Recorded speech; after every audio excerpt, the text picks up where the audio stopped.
already. Well, I'm coming off a little nappy nap. I was gonna say we've only been out a couple of weeks and already you're out of the zone. Everything's been busy and stuff and like working hard.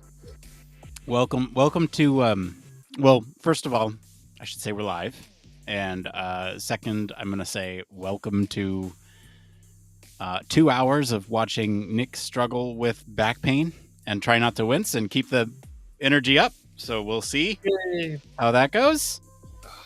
So Who needs wincing over here? Back pain is the worst though. So because there's no way you can get comfortable, you can't sleep properly, you can't. It's terrible. So yeah, that's why I was taking a nap, is because like I was laying down on a heat pad. Oh, and I'm a belly sleeper, and right. So like it's weird because when I lay on the heat pad, I'm laying face up, and so like I'll doze off, and it's not like the way that I sleep, and so it's weird because I'm not sleeping like all the way. It's like off and on. Oh no! Oh. So you're now affecting everybody with yawns. yeah, I'm doing the whole yawn transfer thing.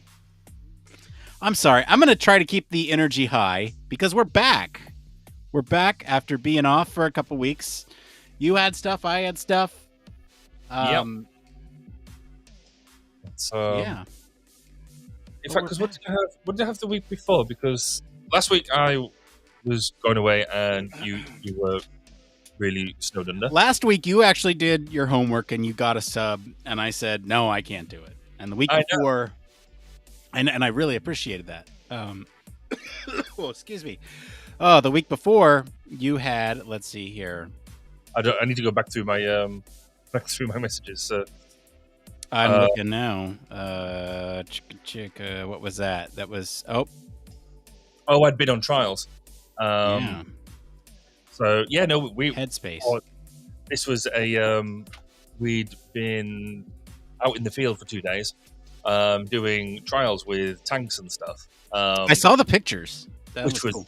Brilliant fun. And I couldn't put half the pictures up because my client wants a bit of commercial secrecy at the moment because around patents and things like that, which is completely legitimate. The main reason we're taking all the photos was for the analysis. We were doing the usability analysis. And but they're all sat there at the moment. I've got some cool video and cool stuff that I just can't show yet. But yeah, by the time we got back, it was when you just got that bit where you're just fresh off and you need to get everything down that you can think of before you forget. And so we had that and then other bits of work, and I just got snowed under, and it was like, no, I can't think. But it was fun. It was cool. Well, this story's cool tonight. I'm really excited that you and I were able to get together to talk about this one. I would have been really bummed if you weren't on the show for this topic tonight. This one specifically. It's really cool. Shall we talk a little bit, a preview, if you will, of tonight's? Well, yeah. So it's doing the whole regulations on human spaceflight, and it's an interesting one because I guess we get to talk a bit about the point of regulation, the point of all that sort of stuff, but also the are we going to be? Is there a hampering of what the future could look like? It's not dissimilar to what we talked about regulation in AI. Because ages ago I was like, no, don't regulate AI because you're just going to stifle it. And now I'm very much of no, we need to regulate AI now. Can we do it, please? We've reached the point. So I think with this, there's there is already, and I'm quite looking forward to discussing it. What do you think? Is there any sort of hot takes that you've got before we get in? Yeah, and I apologies for anybody watching now, but I'm going to repeat this with the initial thoughts. It's like our Ocean Gate discussion, but in space. Yes. Space. That nice echo there. I like that. Yeah, so I mean, there's going to be a lot of similar themes. You're right across the AI stories that we talked about, but also with the Ocean Gate thing and the regulatory piece of that discussion. But I think it's worthwhile because there's I feel like, and this pun is intended. I feel like FAA regulations are more grounded than in reality than See where you went there. yeah. So But I mean, it'll be an interesting chat. I was going to say there's some bits around it that I think I don't know how much actual human factors stuff we'll get into, but certainly principles and things around regulation, why it's important. From I mean, given it's all around human space, it is all strategic human factors, I would suggest. But it'll be interesting to see what comes up, and it's and again that you're right that that analogy with or the linkage to the Ocean Gate stuff is similar because it's unregulated. I hadn't realized that actually there was a moratorium on regulation at the moment on the American side, and given that we're not launching anything here in the UK yet, though we've got something in the pipeline. Yeah, I think it's all cool stuff. But actually, just to completely change the subject, because we can talk about this in the pre-show rather than the show itself. Did you read the article I sent you about The Line, the previous episode that we did? And now they've started to build it. Yeah. They're like crazy. I think we need to reach out to them and sort of say, hey, we covered your thing. Can we come and because you said about maybe doing a series on it. You reckon we could get them to pay for us to go and fly out there, say once a month, and do an update? And maybe, I mean, I'd be willing to offer some sort of free human factors coverage if they were willing to take us out there for I don't know, a week every 6 weeks or something like that. That'd be kind of cool. I did see that, and I think what I was thinking is like, what we should do is, we're close to episode 300 here. Oh, and so what we could do, let's get to 300, and then 301, we 301 through 310, we start looking at some of the stories that we've done in the past and do follow-ups on them. Oh, that's a good idea. Yes. And then, I don't know, like the 300s could be the series of like the follow-ups. I don't know. Like, I'd still want to cover new news, but it could be interesting when some of those things come up, right? Like The Line or...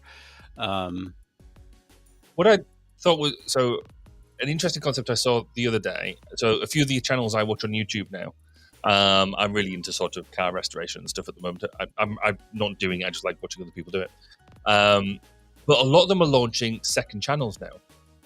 And so their idea of the channels are, they're a bit more informal, they're a bit more almost behind the scenes-ish, but different content. And also these are full-time YouTubers, is what they do.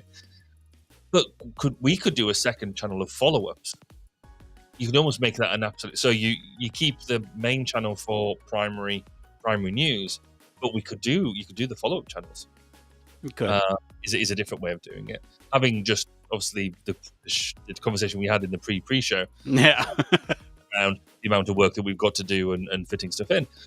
But yeah, let's create another channel.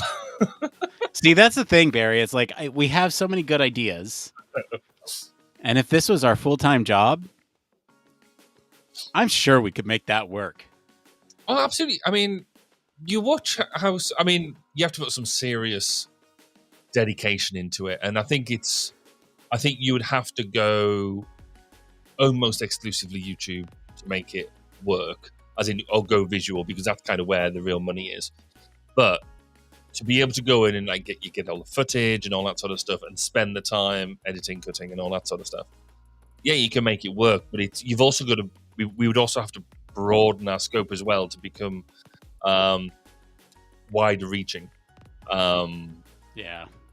Which, getting that balance right would be really tricky, I think, because we're geeky enough around the HF stuff to keep the core of what it is that we're doing, but just broadening it enough to be slightly more widely appealing without losing the core of what we're after, I think is a real skill. Yeah. It's interesting because when this podcast first launched, the goal was to kind of be informative for the masses. Mm-hmm. What we found, the masses were not listening. Who was listening? Human factors people. Let's make a show for human factors people. And so it's like, I'm sure there's a market for that. In fact, I would argue that you and I, perhaps the people that listen to this show, would be the market for that, where the intersection between pop culture, science news, human factors. I mean, like, we geek out about the impact to the human. Yes. But we do have a wide range of... We're happy to talk on a wide range of topics. Right. And I think... I'm trying not to give away some secret sauce here, because I think there's certainly some magic that can happen when you focus in on human psychology as the focus rather than human factors. Mm-hmm. Because there's a massive interest there. And so, like, almost shifting the focus to human psychology mm-hmm. and shoving human factors into those discussions might be a better way to get it to the masses than a human factors focus first. And this is something that I've thought of. Yeah. You know, over long periods of time, how to do something like this. It's interesting, isn't it? Because again, you know, with the 1202 stuff, you sit there and go, what is it you're trying to achieve? Because I get, you know, fairly consistent, and I'm getting fairly consistent numbers now. This season has been a bit hit and miss, mostly miss, because I'm not getting the number of interviews that I wanted, and it's all my own fault. I'm just flat out. I'm just so busy that it's difficult to do. Ironically, that you'd have expected this year to be better, because I can almost ask anybody in theory, and they would come and do it. It's just I don't want to rush stuff and do them badly, and so yeah, it's hard work. So I'm looking at probably getting 12 out this year instead of the 26 that I was hoping for. But what's the audience for that? I do have, it's an HF audience, but it's also wider. I know people who listen to it who know nothing about human factors except what they've learned on the podcast, and then some of the wider stuff. Do I expect it to take off and make me millions? It'd be amazing if it did, but it's not going to, because it's not. I don't put the amount of effort into it that other people do, for what people now expect out of a basic YouTube channel. Mm-hmm. Because some of the stuff people do is crazy, brilliant, but crazy. Anyway, so maybe next year we'll take over the YouTube world. Maybe I've also been thinking about other angles too, and this I feel is almost like skirting a private discussion, Barry, that you and I should have offline. Probably. But is there a strategy that we can employ that might perhaps result in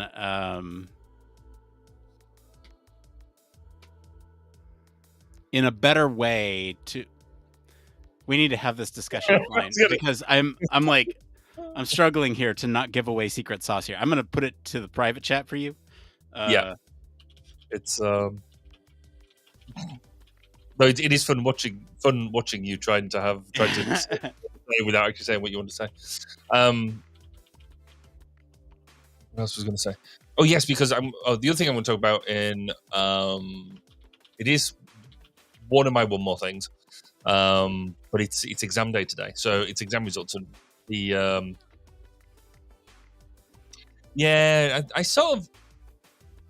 I I thought about that.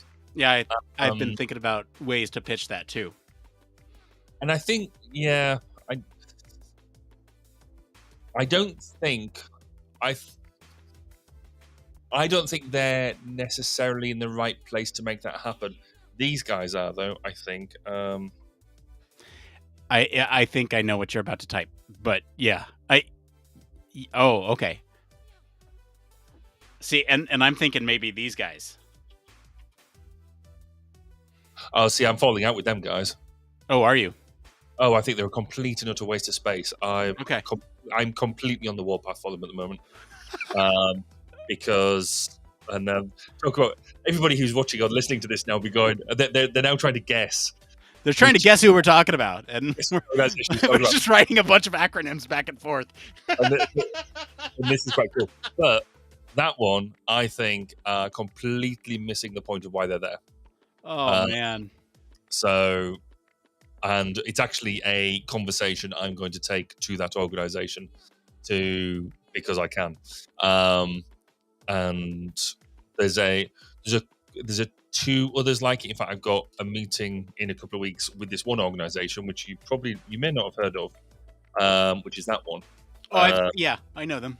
Yeah.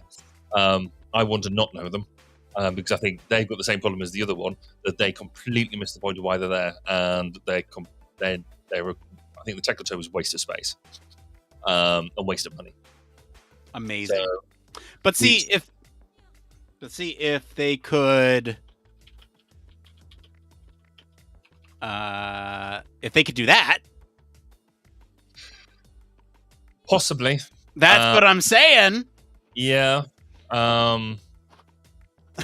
Okay, this is way too hard to have a private discussion when we're typing back and forth.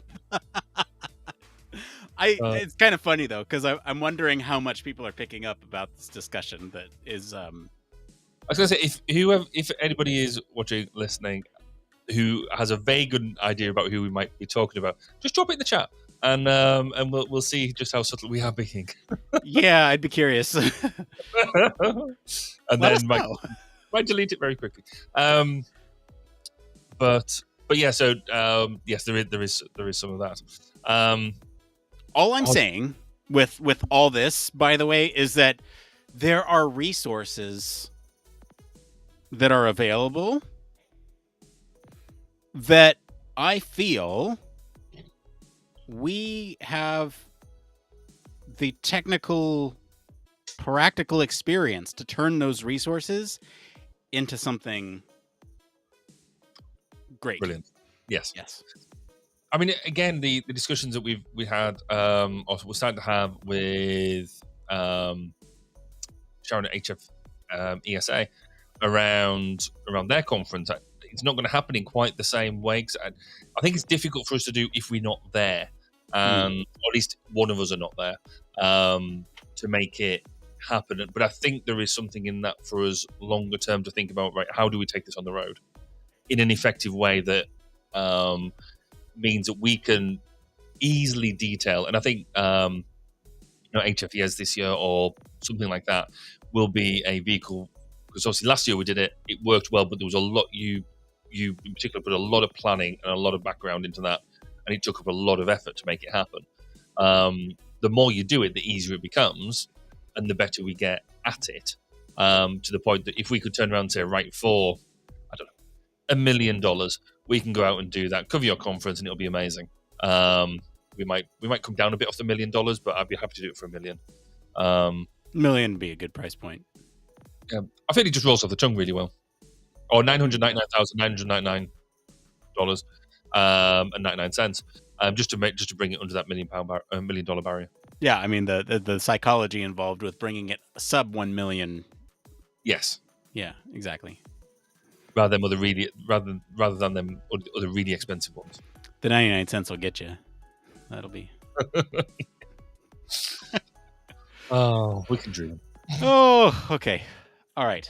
Right. We could do the show tonight, aren't we? Yes. Okay, so I realized that we started talking about this story and we never said it. You can see the title of this thing, but we're talking about FAA and regulations on commercial human spaceflight. We're going to speculate about those regulations tonight. Also, what we do in the pre-show is kind of preview. I mean, we do this in the post-show too, but I have the linky link here. If you all want to be part of the show and decide what we talk about next time. Yes, I need to go into... See, you do that by going to Patreon and using the QR code on the screen there. The QR code. Oh, we've already got a vote. That's cool. So, because we are 291, aren't we? So for 292, so next week's episode, assuming we don't do what we've done for the past 3 weeks, and we might see you in a month. I mean, who knows? Look here. This is why. Okay, look. By the way, this is why I've started putting tentative date of August 31st. Clever. So the stories are, in no particular order, social media algorithms exploit how we learn from our peers. Okay. Highway safety behavioral strategies for rural areas. The Twitter X dilemma: trust as a finite resource in UX. Anyway, let's go into that in a second. Modified virtual reality tech can measure brain activity. That's true. I saw some of that this week. Anyway, we'll do that. And if you have your own suggestion, feel free to chuck it as an other. And make sure you comment and tell us what that story is. Which I had one today that I actually chucked into our lab Discord, but worth sharing possibly with the audience here, because we know they won't tell anybody else. It's fine. But there's been, as part of the experimentation around simulating who should be living on Mars, we've actually found that there's one personality type that should not be part of that colony. So they've done some, and it's really quite cool. Because they've come up with a magic number, which says, I'm just going to quickly scan the article because they've got a specific number that the colony should be. Where is the lowest number necessary to sustain a colony on Mars is 22 people. 22 is their magic. The lowest? The lowest, yeah. But I think there's where did they say? So they've been doing this through a whole bunch of simulations. Simulations were ran for 28 years with different numbers of people inside the colonies, ranging from 10 to 170. The lowest number was 22, but they said that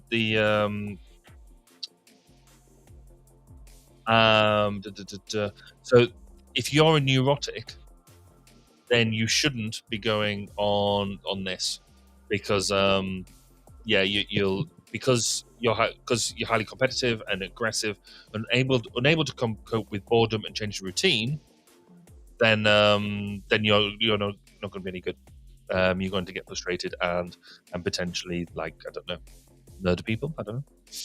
So yeah, if you're neurotic, I'd just take your don't put that application into that fast trip.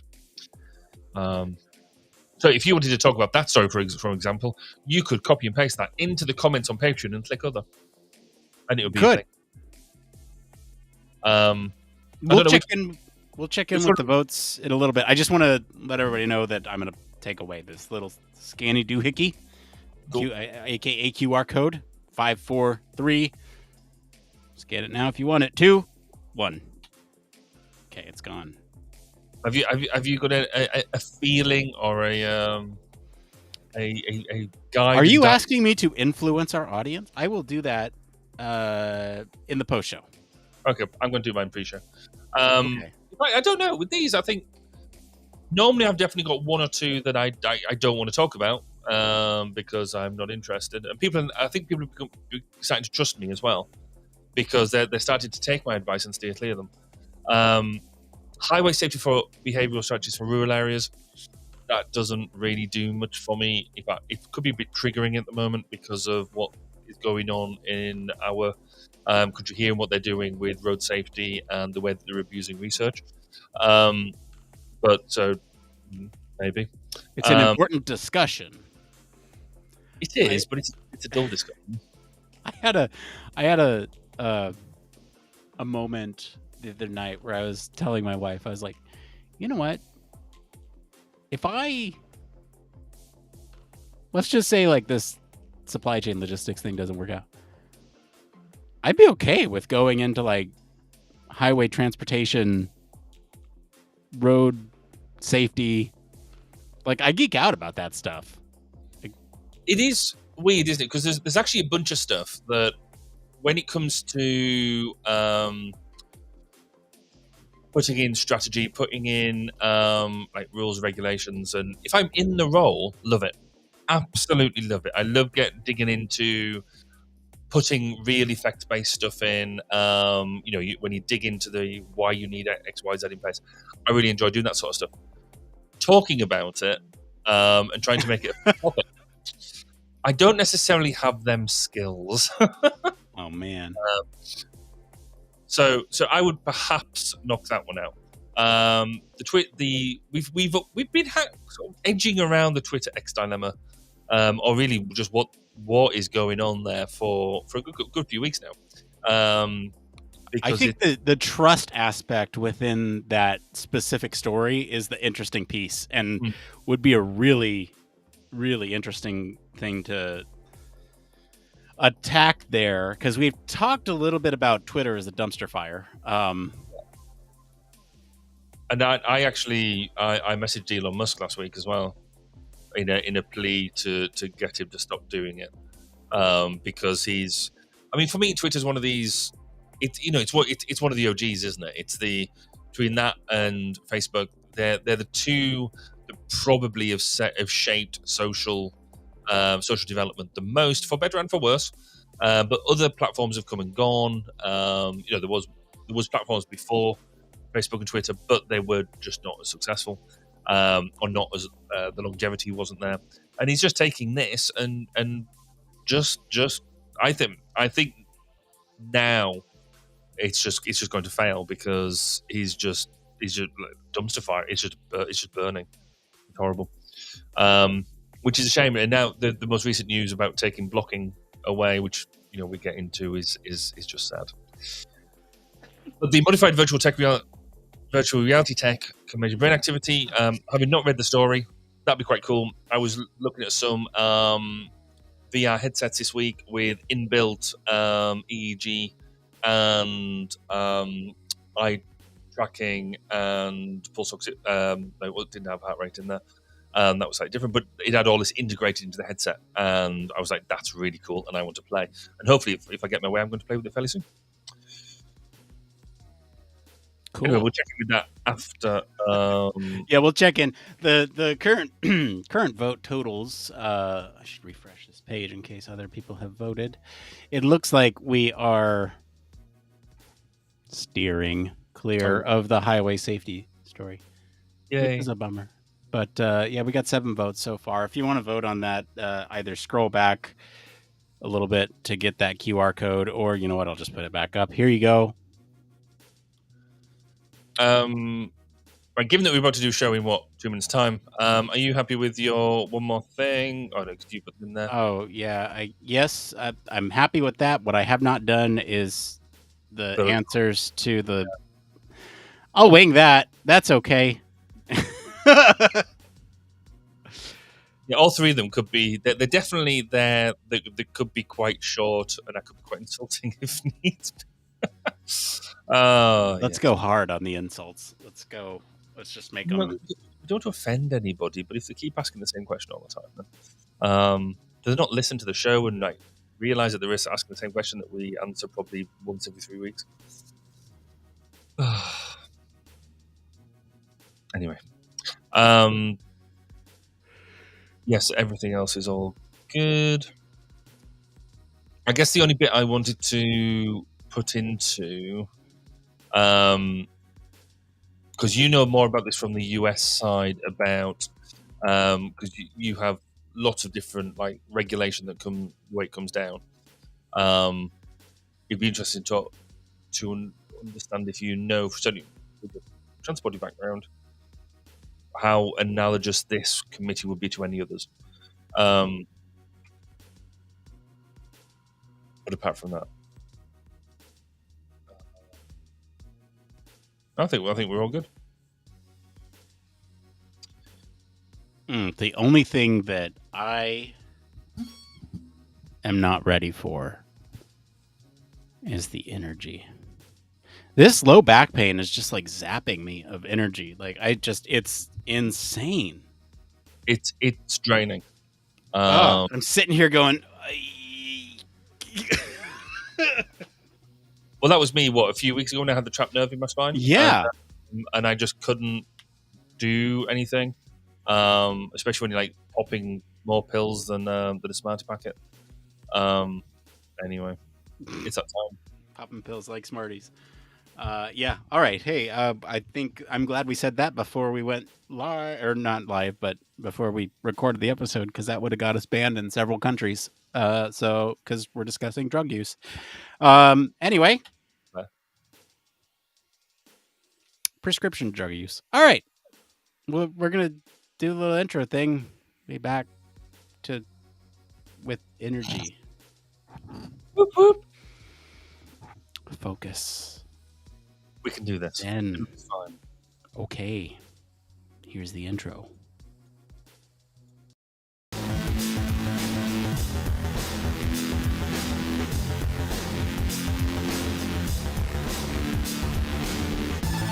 Welcome to Human Factors Cast, your weekly podcast for human factors, psychology, and design.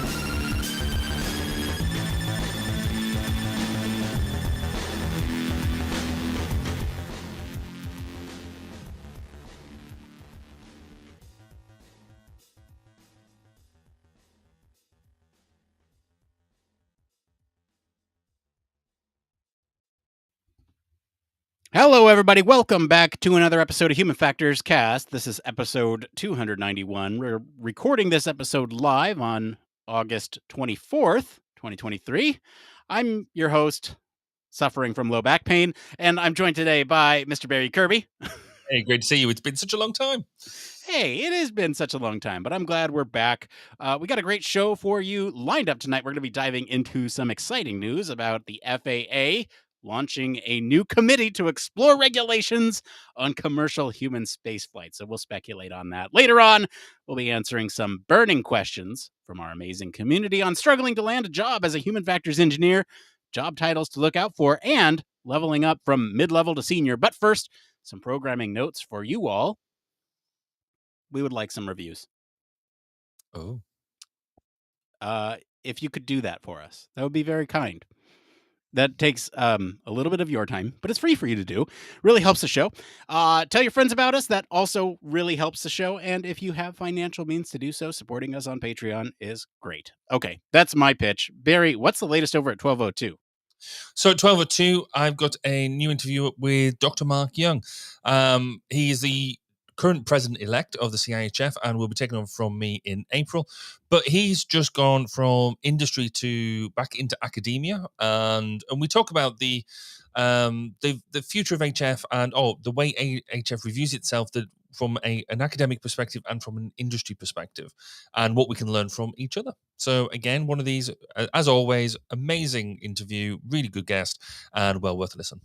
I love that. I love that for you. Thank you. I love that. You know what I like for us? Let's get into the news. Let's do that.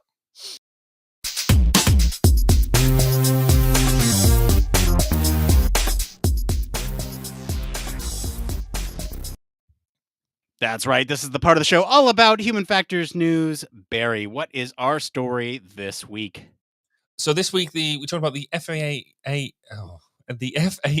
launching new committee to explore regulations on human spaceflight, human commercial spaceflight. You know, if I can't even get the heading of the story right, what have we got hope for the rest of it? Let's give it a shot. So the FAA is taking the first steps towards establishing regulations for commercial human spaceflight.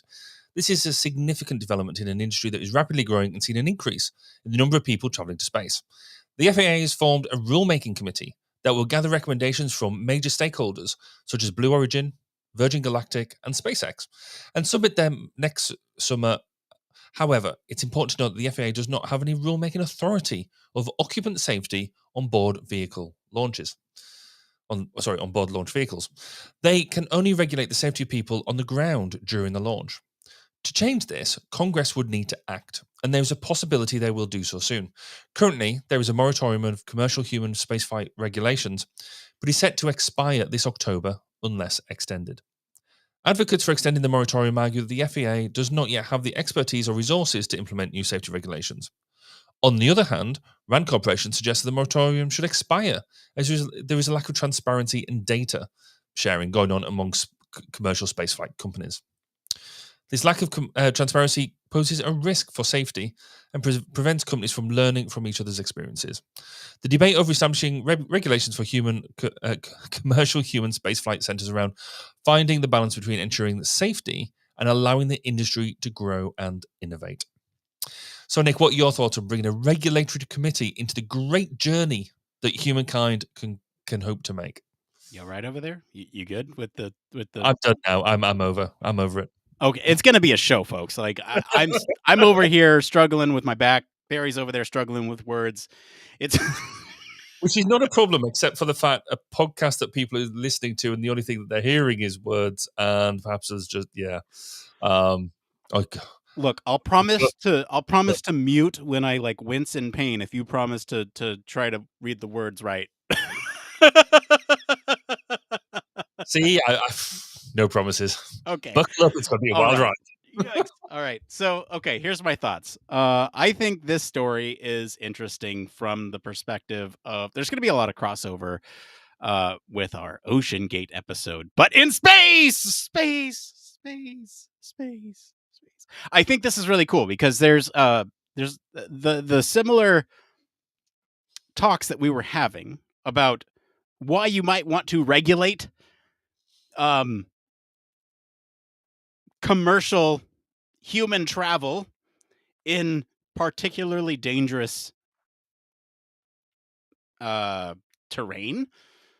I'm trying to whether it's the bottom of the ocean or up in space, I think there's a lot of good reason to do so, and it'll be interesting to see what types of regulations go into it, and especially with the sharing of information across various companies. I think there's a lot of interesting takes that we can do with that, and where is the line with proprietary information, and what's that balance between trying to push those boundaries and actually establish boundaries by regulatory efforts. I don't know. There's a lot of different places that we can go with this discussion, but I want to know what your initial thoughts here are, Barry. So I think as long as we can get the human factor stuff up front, I almost don't care. When we've talked about this type of regulation with AI, I've been very much of the belief that we've got to go light touch, because you will, if we don't care, if we throw the baby out with the bathwater, you stifle creativity, we lose innovation, and we don't deliver what it is that we want to deliver. And a really good example of that is NASA. So NASA is very risk averse, hugely risk averse, and given episodes in its history, quite rightly so. But then when you've had a company like SpaceX who've come in and had a very different approach, they've not put people at risk, but they've been willing to fail and fail fast, to learn and to keep going on. So the number of launches they put together, the number of landings they put together that ended in failure, but they were always learning in order to then do stuff, shows that there is an ability that if you, within reason, have a lighter touch to regulation, we can maybe progress quicker and progress better in a way that perhaps we weren't expecting. However, if you look at what we've done in the aviation world and the way we now keep people safe in the way that we do, is there an opportunity for us to learn here quicker, and have the right sort of regulation rather than just going completely hard over, which we maybe have done in the past? So can we make the type of regulation intelligent? Can we make it in a way that that is keeping people safe, but is not stifling the creativity, still allowing people to act? And I guess the other element of it as well is there an element of commercialism, capitalism in this that we are now heavily leaning on? Are we just suggesting that actually almost state actors do not have as big a place in spaceflight anymore. That we're needing this stuff in space because NASA is not the only fruit, and the other, the other government-based space organizations. We are now in the hands of commercial commercial operators in the same way as road transport is now the government doesn't build its own cars. We have enough. We have companies to do that for us. So how do we make that happen? There's a lot of places where we go, where we could go. Nick, where do you want to start? Have you got any thoughts? Yeah, you said let's start with the human factors piece up front. I think that's right, and I want to. Yikes! But back. I almost want to start with like the purpose of why we have regulations in the first place. I mean, that to me is human factors. It's really to get at the safety and the effectiveness of these devices, and in this case, these machines that are taking us to dangerous environments, space. And I think really we're looking at this from the perspective of the human interactions with the system. So when you look at the approach that you just took and how you were comparing NASA and SpaceX, yes, NASA was a little bit more careful. They're government funded, and SpaceX kind of took that opposite approach. Let's fail fast, and learn a lot from those failures. The difference is that the failures on SpaceX's part were not involving humans. I mean, there's some things that regulations might be able to specify, especially when it comes to those failures and risking lives on the ground, especially with some of those failures, right? That might be something that we look at. But I think the main thing here that we're looking at is the human safety aspect of this. And that's why human factors and these regulations are going to be so critical here. I think there's a lot of interesting things that we can sort of point to when it comes to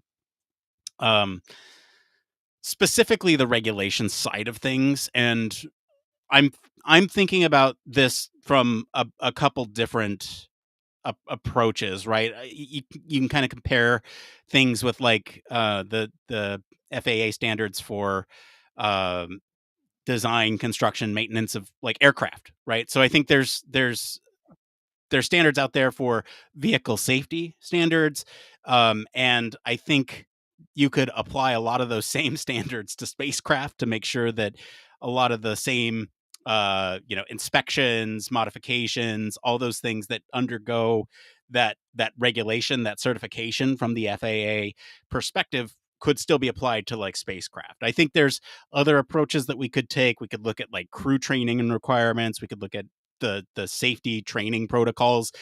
Are you going to have to watch a pre-flight video on what happens if the spacecraft blows up in space, right? Like I think there's a lot of different ways that we could approach this, and that's the fascinating thing to me, is that a lot of this is a human factors discussion.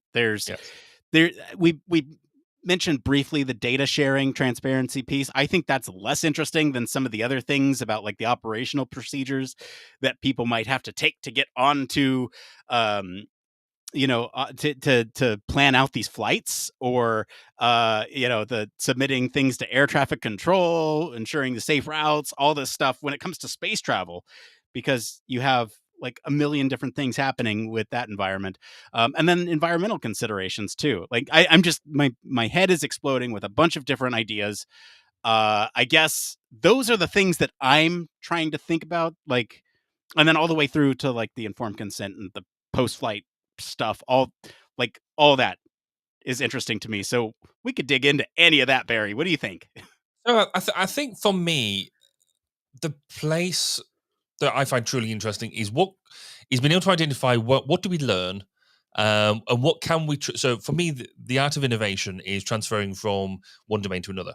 So really, what we're trying to do is cherry pick through the other domains, and the aerospace domain is the most analogous domain that we've got. It's the closest thing. So if we are on about commercializing spaceflight, which we are, so what are the analogies to your normal flight at the moment? So if you go and take a flight, you almost don't care which airliner you're boarding. It could be a Boeing aircraft, it could be an Airbus aircraft, it could be a McDonnell Douglas, it could be whatever. The way that you are treated at the airport is the same. You check your baggage, you do passport control, you do security, all that sort of stuff.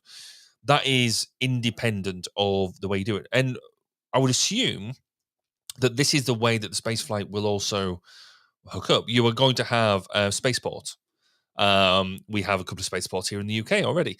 It's just somebody got an old airfield and put spaceport on the front of it. But you take off from Cape Kennedy or Cape Canaveral, them sort of things, and almost no matter what you're using, you go and do that. So the way we treat people there will be the same. When you get on your aircraft, you're going to go get into a certain type of seat. It's going to be forward facing. It's going to have a certain amount of leg space because that's regulated. It's going to have safety features in there like the face mask that drop down on depressurization, and so there's a whole lot of stuff that is regardless of your regardless of the supplier, regardless of the company that's doing it, that is, and the airline that's running, there's going to be stuff there because it's built on regulation. So what is it we learned from that is good? And I should imagine a lot of that will be the same. What we will differ on, I think, and where we want to look to innovate is we can see some of these things already. That if you look at take a spacesuit, that's something that we get excited by from a human factors perspective. That we have that NASA has a spacesuit that looks what you would call a spacesuit. It looks big and bulky and clunky and just what you'd expect to see. I was blown away when I first saw the SpaceX spacesuits because they were lean, they were sleek, there was something out of a futuristic space flight. Yet they still fulfilled the need of what it is that they were trying to do. Then we could also touch on the use of autonomy, because both NASA and I think the Russian equivalents are very sort of mandrolic in the way that they work. They don't like to rely on autonomy very much, whereas the Dragon capsule from SpaceX is almost the other way. It's been designed to be flown remotely or autonomously. The cool, interesting interface designs, which I was trying to desperately watch when it was on the telly, they're advisory. They're not meant to be interacted with by the crew unless it's an emergency situation. So very, very different. So I guess I've gone about the FAA a lot and the analogy to air flight. But do you think there's other domains out there that we could be learning from, and that we should be taking or steering clear of? I not so much from like the steer clear. Like there's a lot of different things that we could look at from other industries. I think the interesting thing to me is that we're looking at the FAA, and is the FAA the right one to regulate this? Is there perhaps a global organization, since spaceflight would truly be international? And is there like a global set of standards that we could put into place to sort of look at this from a worldwide perspective, right? Rather than just a US FAA focused. I mean, it might start with that, but I think in terms of applying from other domains, yeah, I think there's a lot to be learned, especially from like we were talking about with OceanGate, like what kind of regulations would be applied in that space, and especially when it comes into these extreme environments, right? I think for me the interesting thing is, you're right, there are a lot of, I guess, differences from traditional like air travel that we can look at and pick apart here, and particularly from the perspective of the passengers. That I mean, there's obviously a lot of different things that we could look at here, and I'm thinking about like the full process, start to finish, right? Even from the vehicle design aspect of it, right? We could start to think about how these are facing extreme conditions, and so like we talked about with OceanGate, how how are we going to design these vessels to withstand things like vacuum, radiation, microgravity, reentry, all these things that are unique to spaceflight, that you don't necessarily get in traditional air travel. But then also sort of looking at, like I said, the passengers. And I think this is where it gets really interesting when we start thinking about some of the physiological things that are going on with people. You have to have a pressurized uh, airplane, right? So like, how are you going to handle this with like space suits? Extended periods in space are challenging for astronauts who Mm. are up there for a long time. And when we think about human spaceflight commercial travel, we can't just isolate it to these instances that we're thinking about. At least when I say human spaceflight commercial travel, I think there's probably a tendency to think about what we're doing today. Meaning, you take billionaires up for a couple seconds, maybe an hour or two in space, and then you come back down. And that's low Earth orbit. That's not even, like deep space. Okay. But I'm starting to think about even further down the line where, what if we have moon bases and we're starting to transport people from the Earth to the moon, or from the moon to Mars, or from Earth to Mars? And so these are the types of things that I think we have to start to establish some of these things early, so that way we're starting to think about it, right? So the extended periods in space affecting the human body in ways that we're not necessarily accustomed to with traditional air travel, that the whole like muscle atrophy thing, bone density loss, radiation exposure, a bunch of other things that we're still learning about too.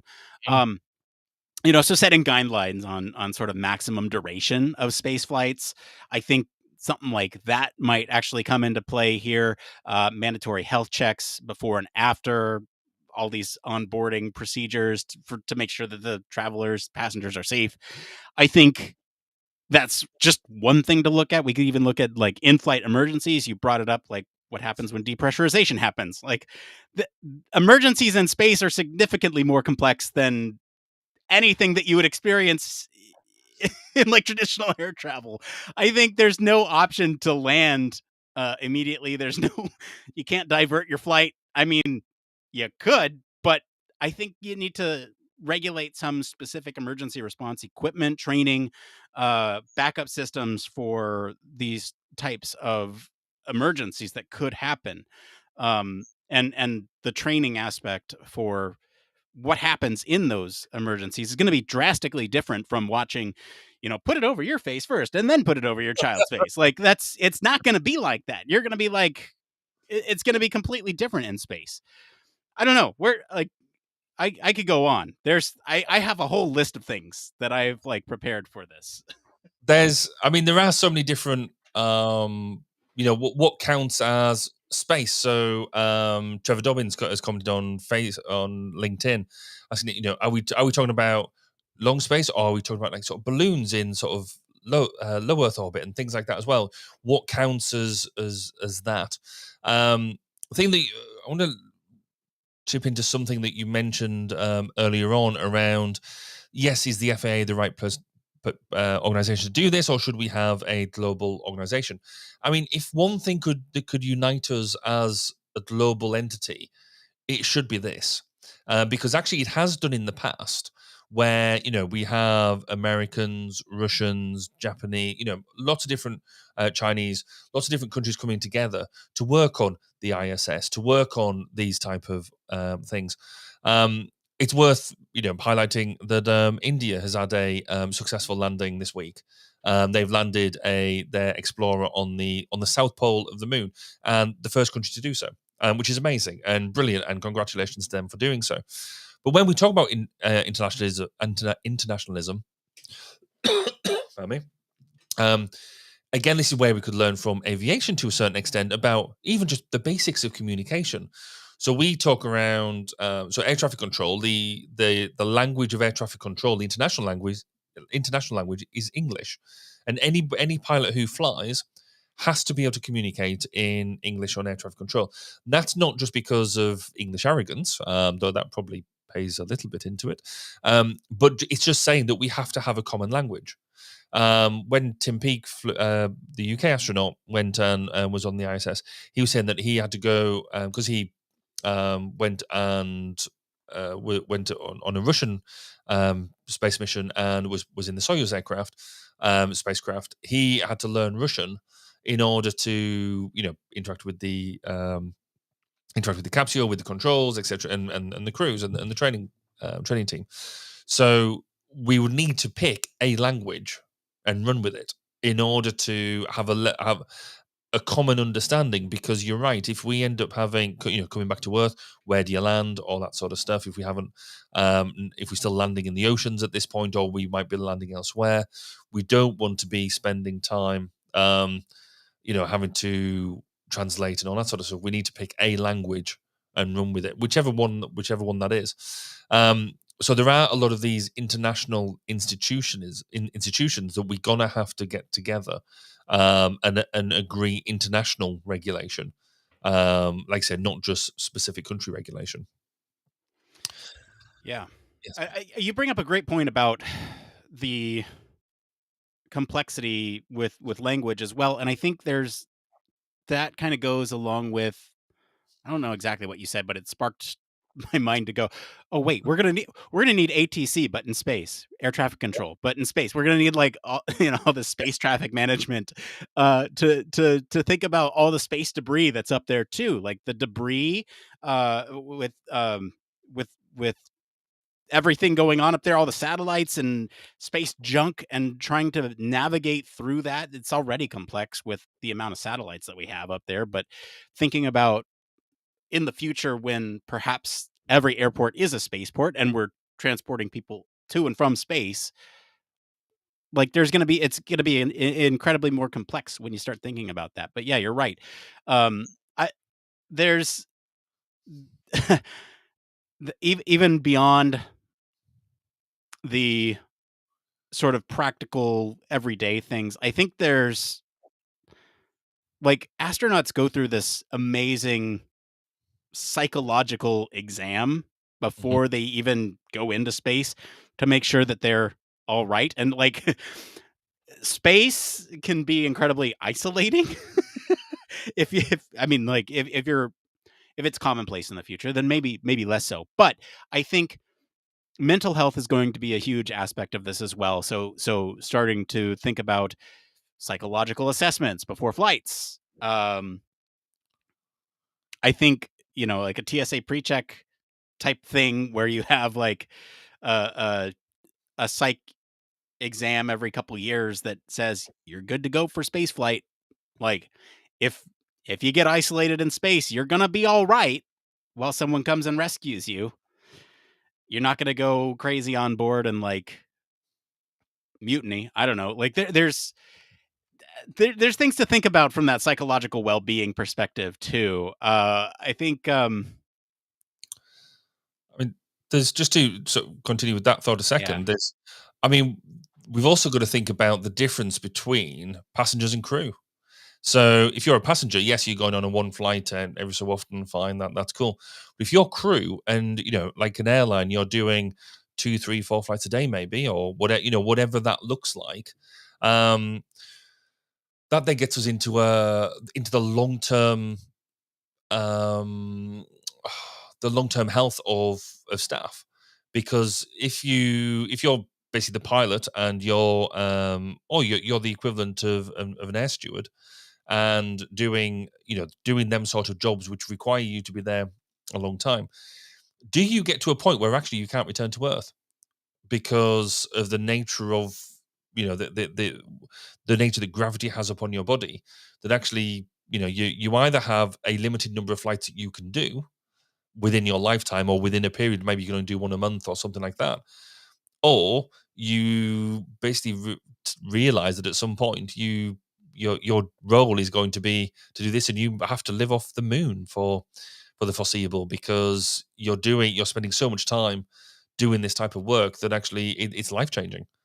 Yeah, that's a new a new avenue of job thinking.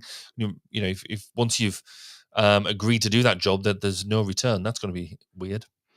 Yeah. I mean, that that is a whole consideration that I didn't even think of until you brought that up. I mean, like that's interesting from the crew perspective. Yeah, what is that long term impact on your body? I think another interesting thing to me when I think about this type of thing is we're thinking about it from like a terrestrial perspective from Earth. Like what happens when we start moving towards moon bases, Mars missions? I hinted at this earlier, but like what happens when we're like managing these landings off world? What are the protocols for those landing procedures that are very different from Earth in a lot of different ways? Space stations, moon bases, Mars bases, other celestial bodies. How do we manage resources on those, and what's the transfer from terrestrial to extraterrestrial? And I mean that in the sense of like the not Earth, not like ET. But then there's like, what happens if you encounter ET? Like, is there a protocol for that? What happens if they've already got a solution to half these problems and they can just say, there you go. This is how we do it. I suppose we've gone a bit far, but it does raise. I mean, something we've talked about, climate change and things like that. And one of the things I keep on going back to, that in the fullness of time, we've got to get off the rock. The Earth will, the sun's going to explode at some point and go nova, etc., etc. I mean, billions of years time, but it's going to happen. And at that point, we need to have got off the rock and got out of the solar system. So at some point, if we don't do that, then we cease to exist as a species. So we won't have any human factors problems anymore. But we are going to have to hit these problems and encounter them and become the species that can live off the moon bases, off Mars, and springboard further out. So we are also then going to see a massive change in our evolution, and it's going to be interesting to see from a regulation perspective, to bring it back to the point, are we going to allow ourselves to evolve as a species in order to live in space? Because I think this is where the fear is about regulation, that you turn around and try and say, well, we must try and keep things exactly as they are. We must try and keep the human body in exactly the same state that it's in right now, despite doing all of these things. And we know through things like climate change that actually we're going to have to learn to cope with a changing environment. And this is just an extension of that, really. So how do we allow a change in our environment for us to engage and be able to live with that, regulating it to make sure people are safe, but not trying to keep the unkeepable? That's a very slightly more drawn out argument than I was expecting to make, but it's well, okay. So you bring up climate change here on Earth and us trying to get out, but then there's also the ethical considerations of like colonizing other planets and how we treat other ecosystems on other planets from a regulatory standpoint, right? Like, are we going to sort of think about respecting potential these other ecosystems on these other planets to make sure that not only those environments are as littly disturbed as possible? Is that the right way to phrase that? But also the fairness with the resources available on those planets and how we start to think about utilizing those resources on other planets. Is that within the purview of the FAA or this global entity that we're talking about here? Is that within that, or is that something separate? I don't know, because you think about sort of these like economical considerations or the implications that might come along with this. And some countries are not going to have the same resources that other countries have to get to space and to take advantage of these opportunities. And so, like, where's the guidelines that ensure like this fair competition from like a capitalist perspective, preventing these monopolies, ensuring that the benefits from spaceflight is shared in a truly global nature, to not make sure that one country is ruling space, because then it's like United Space of America, and that's just not fun. But I mean, what's to stop? I mean, it is a really good point, because as soon as you get out of and I don't think a committee of the FAA is going to solve this one. But as soon as you get out of the pull of Earth, literally, then nothing exists. Law does not, any ruling of law just does not exist out there, outside of our own, low Earth orbity type piece. So, what is to stop you, taking a trip to Mars and then just saying, right, I'm having this one. Thank you very much. We back to the Wild West. We back to, possession is 9/10 and all that sort of stuff. How do we not do that? Because we can't. We can't do that with the land masses we've got on Earth. Never mind anything else. So I think there is definitely them wider discussions to be had. I mean, I think for me, there's an element there that, and it brings out in the article, is, do we know enough to be able to actually do some regulation and meaningful regulation? I guess if I bring out these two quotes from it. So Karina Dries, the president of the industry group of Commercial Spaceflight Federation, I didn't even know that existed, said the FAA does not have the expertise, resources, or plan needed to implement a revised occupant safety regulatory framework. She said, allowing the learning period to end this year would open the door to regulations that inadvertently freeze development before industry has had a time to mature, harming safety in the long term and our nation's competitiveness. That's not an unreasonable position to take. Basically, as I read that, she's suggesting that we need to allow companies to keep on doing what they're doing in order for us to learn what's going on. However, the RAND researchers suggested the research, given that commercial spaceflight companies are not required to share safety data publicly, there is a lack of transparency regarding incidents and anomalies and no real way for companies to learn from each other. And that's a really good point, isn't it? Anything that happens at the moment, if things go wrong, so SpaceX had it's Falcon Heavy, the Starship blow up, and nobody truly, even now, truly knows whether that was properly planned, whether it was a catastrophic failure, whether it was all just part of the show. When it blew up after launch, was that unexpected? Was that commanded? Etc. Etc. And there's no piece there to share because of the commercial, aspect. Right. People, commercial entities, but are secretive. How do we get them into the same space? Same space, pun.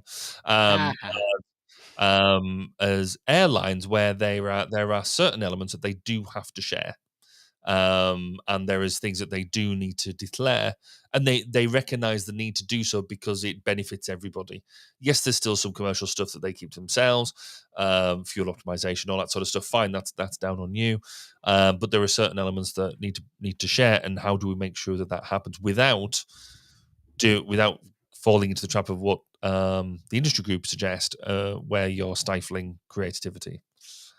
Yeah. I mean, I think that just comes down to mandatory reporting of any of these incidents or anomalies during flights. I think, especially when it comes to sort of any spacecraft that contains or is being tested for human spaceflight, that might be how you get around some of the other things. Maybe they test with other vehicles and then there's still going to be the mandated tests for a human spaceflight vessel. But I think, some sort of centralized database that companies have to share the safety data for, a scientific study. You can look at that. And then obviously, like, very similar to the aviation industry, the periodic safety audits, reviews by independent body, entities. I think that might be a good way to tackle some of that. I want to go back to a point that you made about, like, the law in space. I think a lot of the like international waters types of principles can work out in space too. But I mean, it's another thing to think about. And where does that, like, where do the regulations begin and the laws, or where do the regulations end and the laws begin? they're going to need to think about that. But like, where is that threshold? Is it truly outside of Earth orbit? And but like, we're still going to need to think about the jurisdiction over the craft when it comes to where it's at in its flight and who's responsible for it when. So I mean, there's a lot of things to think about. And I know we're just kind of scratching the surface here, and we could go on and on and on, but I think we need to rein it in a little bit and give our final thoughts here so we can move on to the next part of the show. But Barry, final thoughts. I know it's hard to think about because we talked about so much stuff and it was a great discussion, but I think so. In the grand scheme of things, I think regulation is a good thing. I think, but it's got to be like touch. It's got to be thoughtful to making sure that we're doing things for the real reason of keeping people safe in what we're doing, without necessarily inhibiting innovation and creativity. And what I fear is that once we get once you start standing up some of these committees, people end up being on the inside of them and then helping commercial entities, and basically it becomes all a bit dirty and tainted. So if we can keep the altruistic view of what it is that we're trying to achieve, then I think it'd be very, very helpful. What do you think, Nick? yeah, I agree. I think when we think about FAA regulating these, is that necessarily the ultimate end all be all? No, I don't think so. I think we need an international organization to do this and to handle all these questions that we brought up today. Is it a good start? Sure.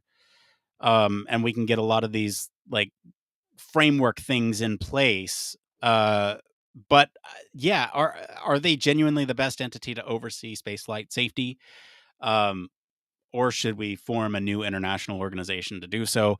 I think ultimately there's a lot to think about, but these transportation regulations as it relates to spaceflight are truly going to be important, as we saw in the like deep sea tourism sector just a couple weeks ago.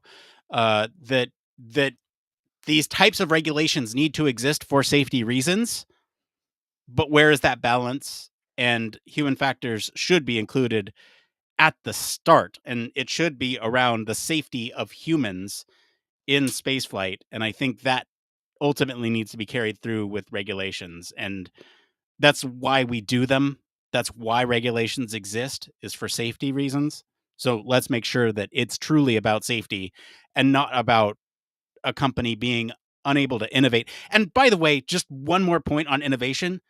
You and I have talked ad nauseum about how confines and constraints sometimes make innovation happen. And so I think these regulations and putting these companies in boxes could actually force them to think maybe outside the box in some ways that then allows us to get to a greater place. And where that greater place is, I'll let you you all interpret what that is. If that's Mars or Moon or I don't know. I don't know where I'm going with that thought. That's anyway. Thank you to everyone, especially our patrons, for selecting our topic this week, and thank you to our friends over at TechCrunch for our news story. If you want to follow along, we do post the links to the original articles on our weekly roundups in our blog. You can also join us on our Discord for more discussion on these stories and much more. We also do post weekly polls, so you can go and vote on these stories just like the folks did for this story. We're going to take a quick break. We'll be back to see what's going on in the human factors community right after this. Are you tired of boring lectures and textbooks on human factors and UX? Well, grab your headphones and get ready for a wild ride with the Human Factors Minute podcast. Each minute is like a mini crash course packed with valuable insights and information on various organizations, conferences, usability methods, theories, models, certifications, tools, and much more. We'll take you on a journey through the fascinating world of human factors, from the ancient history to the latest trends and developments. Listen in as we explore the field and discover new ways to enhance the user experience. From the Think Aloud protocol to the critical incident technique, focus groups, iterative design, we'll make sure that you're the smartest person in the room. Tune in on the 10th, the 20th, and the last day of every month for a new and interesting tidbit related to human factors. Don't miss out on the Human Factors Minute podcast, your ultimate source for all things human factors.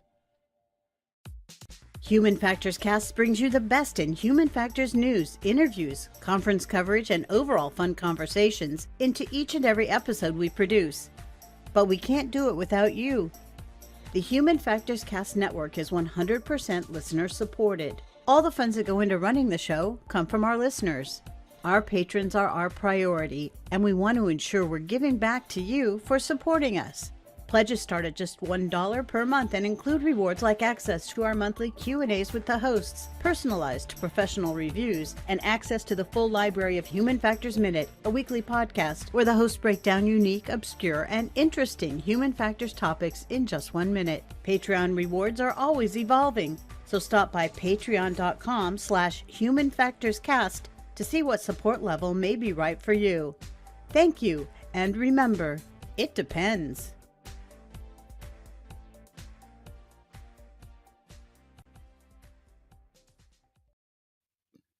Yes, huge thank you as always to our patrons. We especially want to thank our Human Factors Cast All Access and VIP patrons, Michelle Tripp and Neil Gainey. Patrons like you truly keep the show running, even in our off weeks. But hey, I want to talk to you, the person listening to this right now.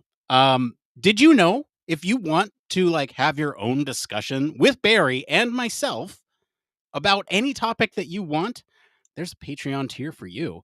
You can actually do your own podcast with us. Choose any topic you want. We'll do a Human Factors Cast roundtable. That means you can talk with me and Barry, and we'll talk about anything you want, human factors related or not. We could talk about, I don't know, give me a topic, Barry. We could talk about video games or medieval swords. What? Medieval swords. There you go. Yeah, we could talk about that. A knife collection, books. I don't care. Whatever it is. There's a tier for you on Patreon if that's of interest to you. If you have, how about this? If you have a paper that you'd like to talk about and let the world know, roundtable. That's your tier. That's what you want to do. You want to just have an hour-long chat about it. We'll do our research. We'll come prepared with questions. We're not going to half-ass the conversation. It's a full-on. Can I just butt in? We'd have to read the paper. We'd have to read the paper. Wouldn't we? That's what I'm saying, Barry. Is we'll do our research. We don't normally read the papers.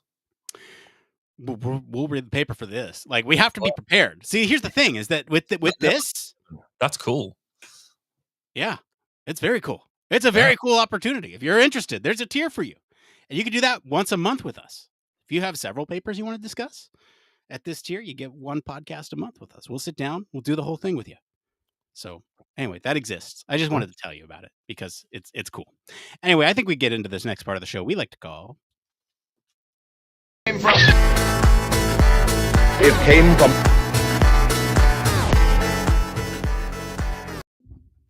That's right. It's my favorite part of the show where Barry gets so annoyed because we talk about the same questions week over week. It's called It Came From. This is where we look all over the internet to bring you topics the community is talking about. If you find any of these answers useful, helpful, give us a like to wherever you're watching or listening to help other people find this content. All right, we have 3 tonight. The first one here from the Human Factors subreddit. This is Figs and Jam. The user, Figs and Jam. They write, I need advice on how to improve my interviewing skills for human factors engineer roles. I've been applying for 7 months, but haven't had any luck. I believe companies prefer candidates with a master's degree, but I have valuable skills and experience in various areas. I'm looking for mentorship and guidance to help me land a job in the field. All right, Barry, what are you thinking? 7 months. That's a long time. I get that, and it can be quite disheartening. With the wrong people to ask in the first instance, the first people you should be asking are the people who've interviewed you. And if you get reached back to the ones you've interviewed and not had jobs with, then they should, if they're any good, actually give you some useful feedback, because it's a small world. The human factors domain is small, and it's in everybody's interest to help everybody grow in that respect. So go back to them. If the comment was said about believing companies prefer candidates with master's degrees, if they do want people with master's degrees, they'll normally put it on the job spec. And if you've got valuable skills and you think that they are better, or your skills are better and your experience means you supersede that idea of a master's degree, then actually that's the biggest thing that you should be saying in your interview. I think we've said before, if you've got 4 or 5 years of experience, that does almost counteract the degree and the academic learning that you get there. So yes, if you've got that amount of experience, you're right.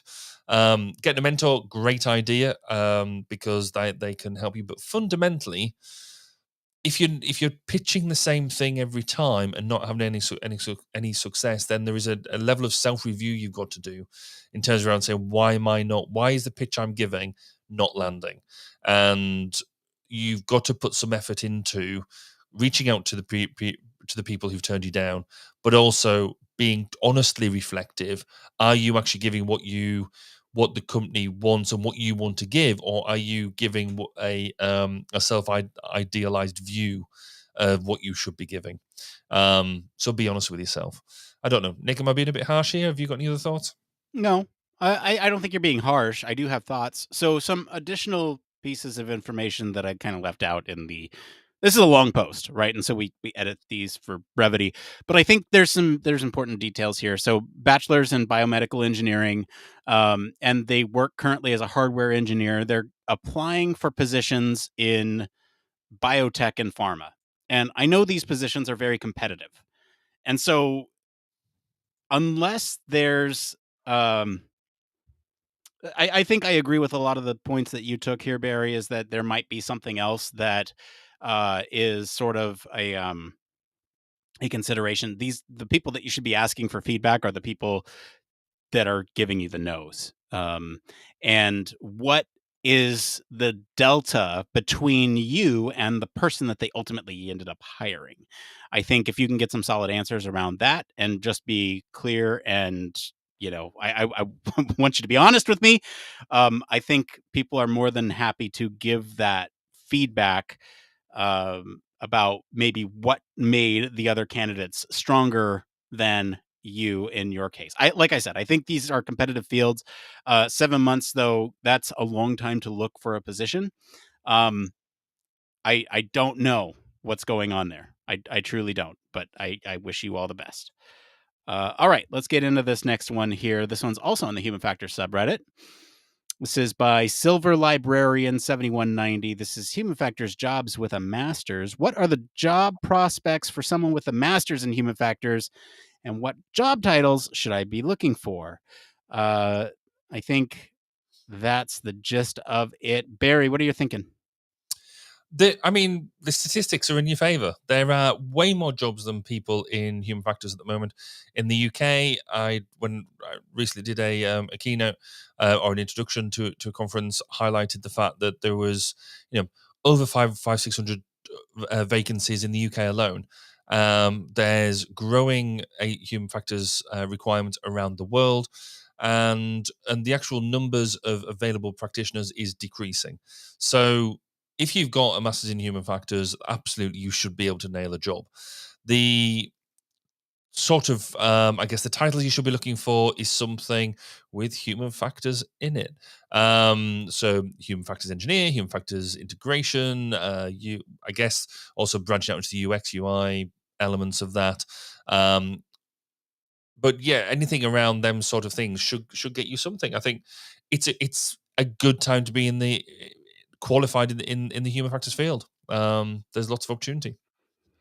Yeah, I second that too. I think there's the search terms are particularly interesting. I wouldn't say easy. They're definitely interesting.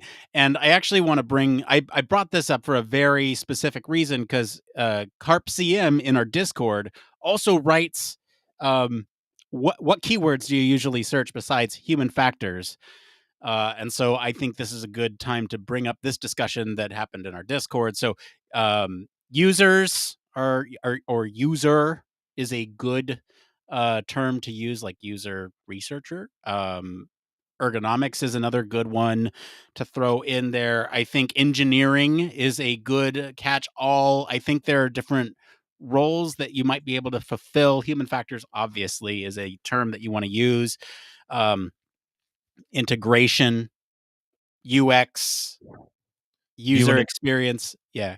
You Go in the ahead. mix that somebody suggested the other day was actually now starting to search for Scrum Master, because Yeah. obviously it is a bit of a term and it's a specific role in the agile community, but Scrum Masters make HF people make really good Scrum Masters, and more people are now starting to think in that way. I first started seeing it come up on a search term only about 3-4 weeks ago. So yes, That's interesting. Mm. Yeah, I think when you think about sort of being fresh out of school, I think someone with a master's versus someone with a PhD versus someone with a bachelor's versus somebody with just experience, there are going to be different types of jobs available to you based on your experience, and school is part of that experience. I don't think masters necessarily limits you from the same jobs that you might look for with levels of experience or with a bachelor's. It might prevent you fresh out of school from getting like a more of a principal investigator role in like a company doing user research, but I don't think that that pathway is blocked off from you, in the long term. I think that PhD candidates probably have a better chance of getting those, like, the first dibs at those jobs. But I think there's a lot of different roles out there that you can look at. And what's interesting from a human factors perspective, just in general, is that we can excel at almost any type of job that involves a doing something better for a person. And so broadening your search to look for human might be another good thing too, or like psychology. I think there's other different approaches that you can take. Methods, research methods. Research is another good one to use. And I think there's just it depends on sort of specialties, and human factors is this weird melting pot of a lot of different um, things coming together. But it depends on your expertise and what types of things you're comfortable with doing. But it's a good discussion, I think. Okay, we have one more here. This one is on the UX research subreddit by Blue Rottweiler. How did you become senior? Aged into it. There's they write, as a mid-level UX researcher, I want to become a senior. What skills are needed, and do you have a development plan or actionable list to progress your career? If you transitioned to another subfield, I'd like to hear about that too. Barry, how do you become a senior from a mid-tier role? I sort of slightly sarcastically put down working hard, but I don't think that's necessarily true as such. I think this idea about having a plan is interesting because I've never had a plan. I've never had the I want to be in this position by this point. However, I've always wanted to be successful at what I do, so never really known what that success looks like. However, fundamentally, I think if you want to become more senior, the obvious way of doing it is through management. You are generally going to be in a position of either managing people, mentoring people, or leading people. And note that managing and leading are not necessarily the same thing. In fact, they're not the same thing. But fundamentally, you're going to get to a point where you need to inspire other people and be able to share some of that knowledge. You're either going to do that through looking after other human factors are UXy people, or you're going to do that as part of a bigger team, say maybe an engineering team or something like that, and you're going to share knowledge and your experience that way. So really, in terms of the skills that I think are critical that that don't necessarily get taught and people just assume that you pick up is learning about leadership, and learning about how to have some of them leadership skills, learning how to manage, and that's managing yourself and managing other people. It doesn't have to be massive in the grand scheme of things, but having some of the ideas about how to plan a project, how to plan a task, basic project management skills is really good. And then the third one is communication. Being able to communicate effectively with your peers, with those above and beneath you, is something, again, I don't think we teach very well, if at all, through educational routes, certainly not in the UK, in the engineering side of things. But if you are an effective communicator, that will help you become more promotable, and become more senior. And then fundamentally, in the grand scheme of things, be able to take responsibility. And if you can take responsibility for things and not just shy away from it, and being able to own the work and be responsible for what you're doing, then that is golden. And that isn't just to become senior. I think that is for me, that is the catalyst for getting you through a career, and advancing throughout any sort of organization. Nick, what's your thoughts? Yeah, I'm thinking about this in two different ways. I'm thinking about this like leveling up within the organization that you're at currently. You love your position, you want to manage and lead. That's going to be different than another approach that I'm going to mention here. So you're right, Barry. I didn't do when I leveled up from mid to senior, I didn't do the whole what's my plan of action. I just kind of assumed more and more responsibility, and through that responsibility gained the experience to apply to those senior roles. And so I think thinking about what skills a senior has versus a mid-level, that might be what are the deltas between those two. Looking at what skills you need to develop to get to those things, look at senior positions and see what they're doing on those job descriptions. Are you doing those? If so, then you're ready. And if you want to do that internally, then maybe that's a discussion with your manager or HR. But if you're doing those things and you want to seek opportunities externally, then if you're doing those things, then you're ready. Like, I think the action plan would be looking at the deltas of what those things are asking for in the job descriptions and what you're not doing now, and then figuring out how you can sort of patch those things by doing more of those things that are on the job descriptions, right? So like if it does say manage and lead projects, well, then you need to manage and lead projects. And how do you do that? By speaking up and say, hey, I would love to take ownership of this, and I would love to do, people are not going to say no to having somebody else manage something else. In fact, it gets very difficult and cumbersome to manage a lot of different moving parts and pieces. And if you can be the point person for something, then that's a good thing. So that's kind of my advice. Take a look at those deltas and see where perhaps you can patch. There's a third way, which is apply for it and fake it till you make it. There's a fourth way too, nepotism. You can do it that way too. And then, yeah, I mean, there's a lot of different ways, but I think we're talking about legitimate ways here, Barry. So, oh right, okay, sorry. Yeah, fake it until you make it is good too. All right, let's get into this last part of the show. It's just called One More Thing. Barry, it's been a while since we checked in with each other. What's been going on in your life? Yeah, there's been a lot going on, so I'm going to go for two more things instead of one more thing. Okay, that's fine. I'll allow it for today. Firstly, here in the UK, it's GCSE results day, so that means all sort of 16-year-old secondary school children are getting their results, and my daughter got the results that she needed to go on to do her A-levels. So we're all very proud of our Holly back here, which is really cool. The only downside is that she's not going to go and do psychology A-level like I was hoping she, or sociology A-level like I was hoping she was going to, because stupid politics. Anyway. But it's interesting. Again, it opens up that whole debate around the point of actual examinations as opposed to different ways of doing education, which is possibly a topic. If I wanted to host a roundtable, it's something I would like to possibly talk about. But the other new big thing that's happened for me recently is my company, we've moved into new offices.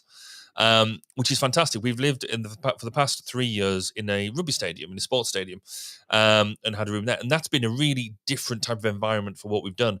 We've now moved into, a more traditional office structure where we've got 2 floors of offices between us all. So I'm back to having my own proper office. It's got a sofa in it and all sorts. And I've got a really big meeting room with what we're calling the Imagineering room, which has got whiteboards in it, and it's going to have TVs in there and stuff. And it's just back to more of a space that I feel I can be creative in and things like that. And the rest of the team are happy. We've got a staff room, and we've even got a kitchen and a toilet. So it's just really exciting. And it feels you do these things as a company, I think, where you go and have a really big shake up, a change of scenery, and it reinvigorates everybody and feels like not a new beginning, but a new challenge and a new start. So I'm quite excited to see what this change brings us. So yeah, that's quite cool. Nick, what about you? What's been going on with you? I've been spending a lot of time on the Big Brother live feeds. So if you're unfamiliar, Big Brother's a television show that hosts a certain number of individuals in a house where they have no phones, and they compete for various things, and one by one they're eliminated from the house. Okay. This season is very interesting because the casting decisions that they've made for the people that go into the house, they're just ordinary people in a lot of cases, and they've put a good combination of people in there that make it for a wonderful chaotic time. They're not good game players, but the feeds are amazing to watch because they're all making these really bad moves. It's just hilarious to watch the paranoia that is happening. So there's a room that you get when you are head of household, which holds responsibilities for putting two people up for eviction, and then there's a way to veto it. And anyway, there's a whole different plan. And um suffice it to say, the people in the HOH room this year, head of household room, have been just massive levels of paranoia, and no head of household has gone smoothly. In fact, every head of household so far has been evicted, or we're thinking that they are going to be evicted. In terms of tonight would be the second HOH evicted. And it's just been a pleasure to watch. It's like the best television show because people are just so paranoid in this house and they never stop gaming, and it's just amazing to watch. So, yeah, I guess that's my media recommendation for the week. And the show, like, I feel so bad for the editors. Like, as somebody who's edited content before, it's just like there's so much stuff. Years of things happen. And like the meta commentary of like following along with Reddit threads as things are happening live, and like finding all these moments and just figuring out how terrible some people are, that other people have idolized in the past, is just like amazing. And just crazy. Human psychology at its best. So, Big Brother live feeds, that's my recommendation. Anyway, that's it for today, everyone. If you like some of the discussion around deep space, or space in general, I'll encourage you to go listen to episode 283, where we talked about surviving deep space missions. Comment wherever you're listening and what you think of the story this week. For more in-depth discussion, you can always join us on our Discord community. Visit our official website, sign up for our newsletter, stay up to date with all the latest Human Factors news.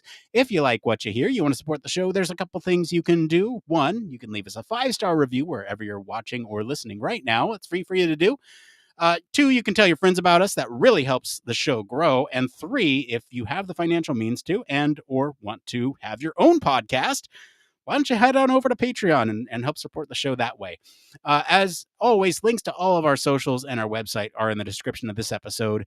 Mr. Barry Kirby, thank you for being on the show today. Where can our listeners go and find you if they want to talk about how they can get a Diet Coke on their space flight? If you want to come chat with me, find me on social media, normally under Baz_K. If you want to find me on X, which that just anyway. But if you want to listen to some interesting interviews with personalities and people around the Human Factors world, then find me on 1202, the Human Factors Podcast at 1202podcast.com. As for me, I've been your host, Nick Roome. You can find me on our Discord and across social media at Nick_Roome. Thanks again for tuning into Human Factors Cast. Until next time, it depends. Music. There we go. Yay. Hey. Oh, that was good. That was fun. It's There are some shows that I just feel so proud of, and that was one of them. That was a really good one.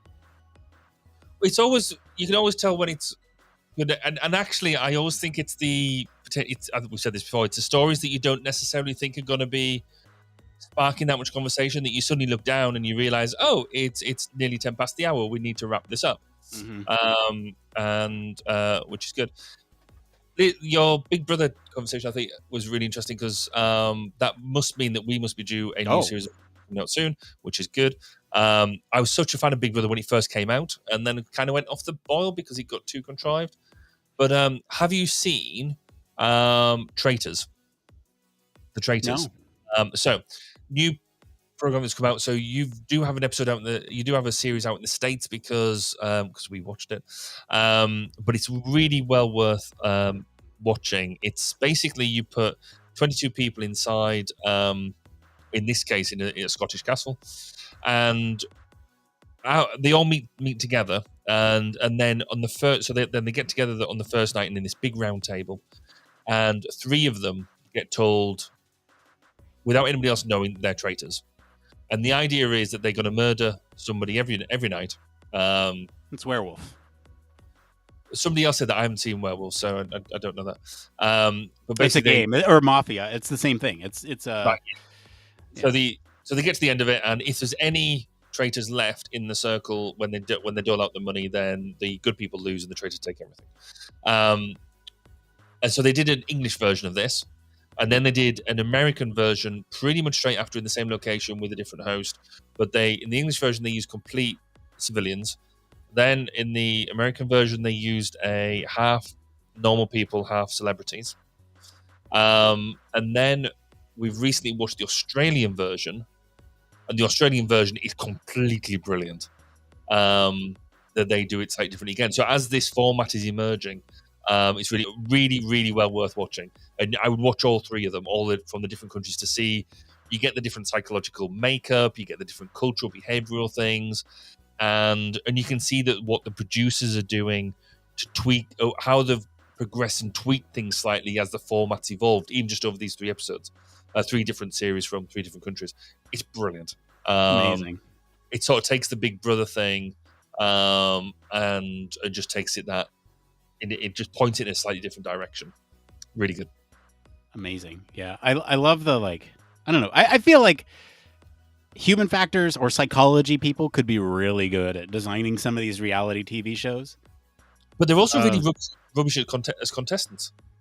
It's really, because again, with some of these, you see them. I think there's been a couple who reckon that they're psychologists or they're really into psychology and all that sort of stuff. And you're just like, they almost overplay it, which is really interesting to see.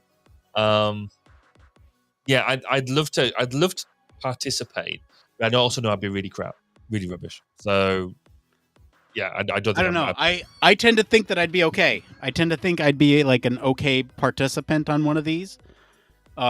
If anything, because of the way in which we operate in our day-to-day. I think because we unify, it would be very easy to like be a conflict mediator or that voice of reason in the house, but also the person that subtly evangelizes their agenda.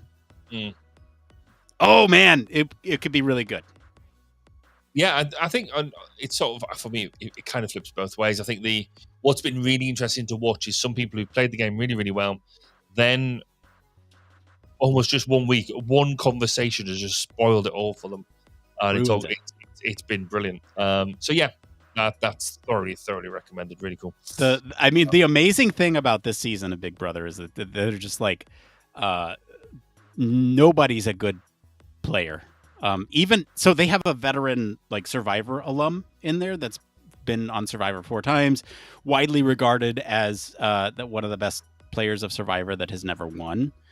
Right. And they gave her a really unfair advantage by putting her and her son both in the house, and nobody knows that except for one person who followed her social media and is like a stalker and is like a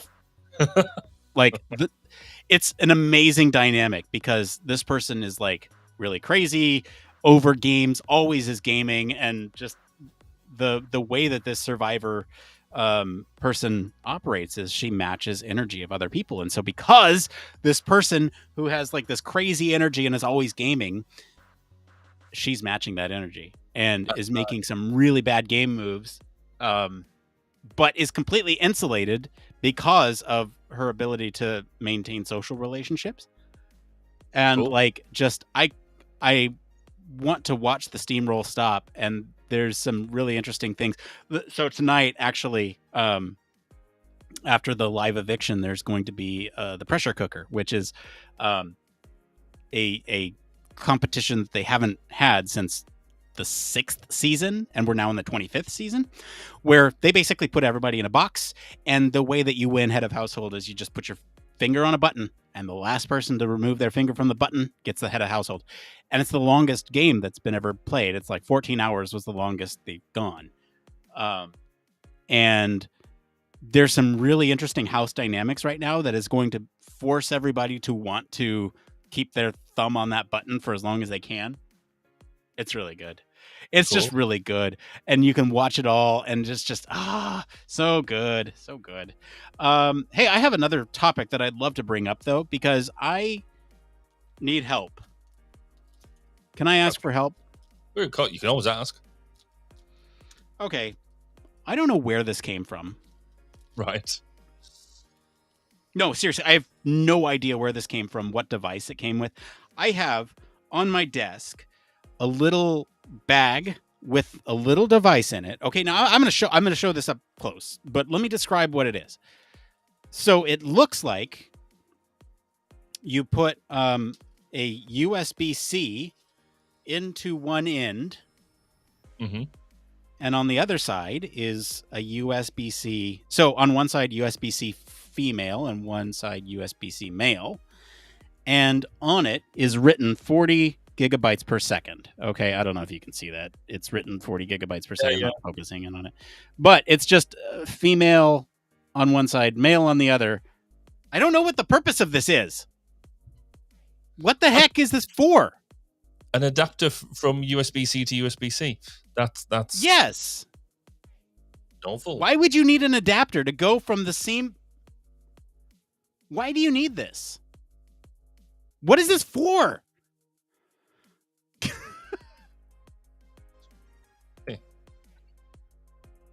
I am just trying to look for? down and see. I have no idea. It's been sitting in this bag on my desk.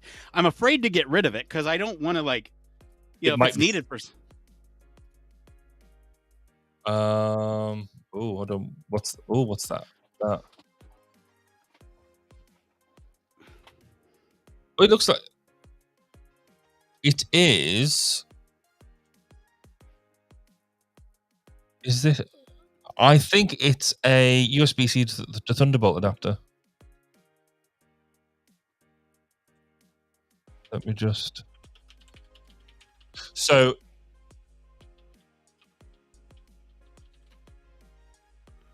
Right, so it's so you can use a Thunderbolt 4 cable with a USB-C docking hub, I think.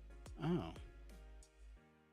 Because in this amazing world where we said that everything should be USB-C, obviously people have then produced different versions of USB-C, and obviously Thunderbolt is one of them. But I'm seeing lots of different things like that look like a Thunderbolt to USB-C adapter, which is effectively, I think, what you're talking about. What the hell's the difference between? Is Thunderbolt just like faster? Thunderbolt is it's more of a an Apple. Well, I think it started off as an Apple thing. Thunderbolt also is about power delivery and 8K screens, whereas USB-C can be a lot less.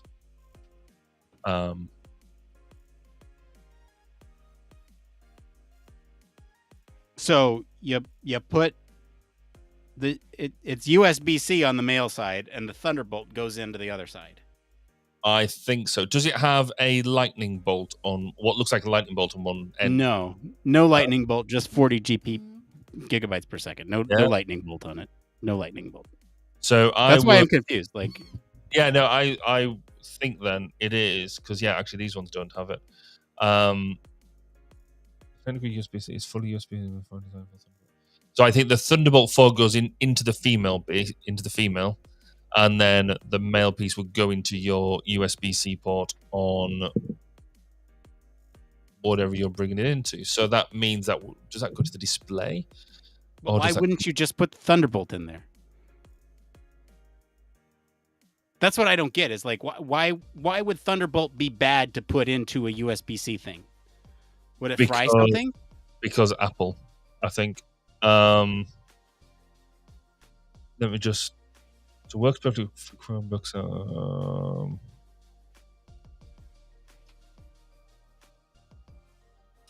I'm not even going to pretend why this is a good idea. But there does seem to be a lot of them on Amazon. A lot of these adapters.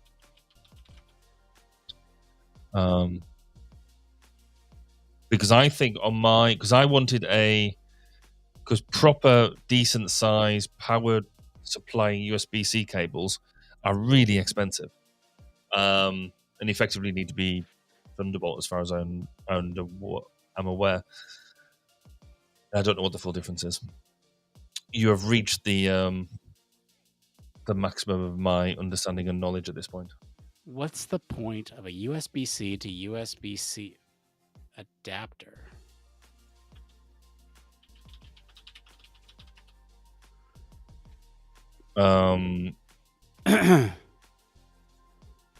So a lot of people are using them for if you've got a USB-C cable that works with it. So if you've got a Thunderbolt hub, so USB hub, you can use it for that. Which is my CalDigit a Thunderbolt?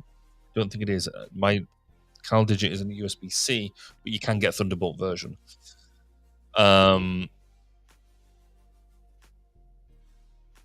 Yeah, I don't know why you'd want it. I'm just so confused. I don't know what it's for. I don't know why it exists. I'll tell you, I understand the what, I just don't understand the why. Oh well. Okay, so I got no answers. But thank you. I appreciate the Google foo. I appreciate the effort. Just don't throw it away. I'm not going to throw it away. In case somebody's listening to this, please let me know on our Discord if you're listening to this later and is like, oh no, I totally know what that's for. And yeah, you need to put it in that box, which I'm sure you must have, of adapters, stroke stuff. I'm not entirely sure what it's for, but I won't throw it away just in case it comes in useful. Yeah. I have a massive box like that. Amanda keeps on wanting me to throw all of them out, and my executive assistant Joe keeps on doing the same thing.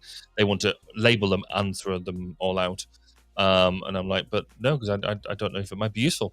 And as soon as you throw it out, the very moment you throw it out will be the time when you actually need it. Yep, exactly. Laptop adapters is exactly the same. So can I mention something else that happened that I almost listed as my one more thing, but did not? Yep. I'm developing an affinity for strapping pieces of tech together. So obviously I've talked about my mobile UX kit. Okay. And I've talked about Steam Deck, and you want to guess what I did with the Steam Deck? Go on then.